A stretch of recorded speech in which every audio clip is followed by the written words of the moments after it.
So this is some research that was done about how students remember, and as you can see, if a student reads some information, they're likely to remember about 10%. If they see that information, it's more likely to be around 20%, and if they hear it, about 25%. If they see and hear it, the rate increases, but the key thing there for students to remember is doing. Doing is a hands-on activity with authentic tasks. If you look at the...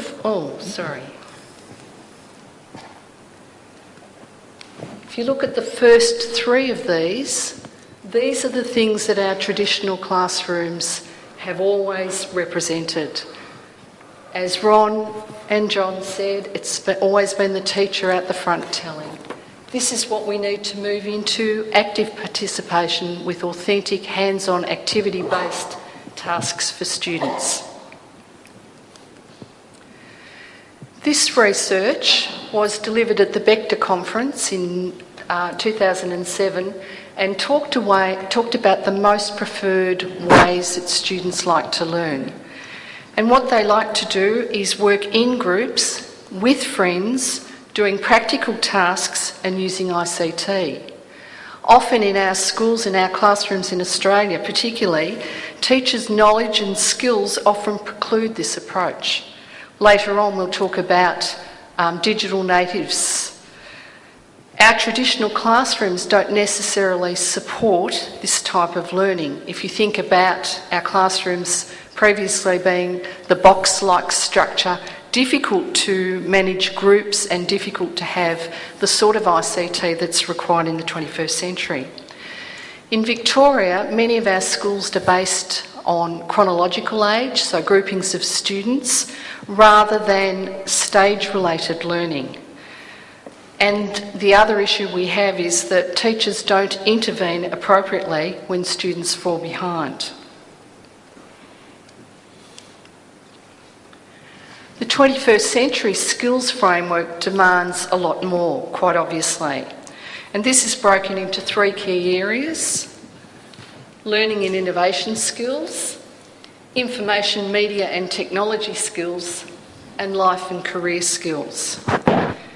And these are all powerfully represented in your SPN 21 strategy and again in your e-Hijrah strategy. No longer is content the major focus.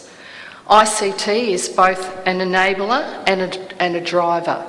It increases student engagement, it places the control with the student, and it values student voice. These skills here are the highly valued skills by employers, in addition, obviously, to literacy and numeracy. In Australian schools, particularly in our region, we have one-to-one technology in many of our schools. In fact, all our schools at particular class levels, and some schools right through. What I mean by one-to-one technology is every student has a one-to-one device, a netbook, and teachers and students work through their curriculum. So no longer is technology a subject that you do, it actually works with the curriculum.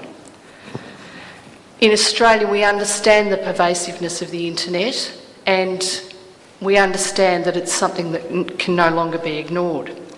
The issues for Australian schools are that often the curriculum is overstructured, there's little student voice, and we have a prescriptive and overemphasised assessment system, which stifles creativity and innovation.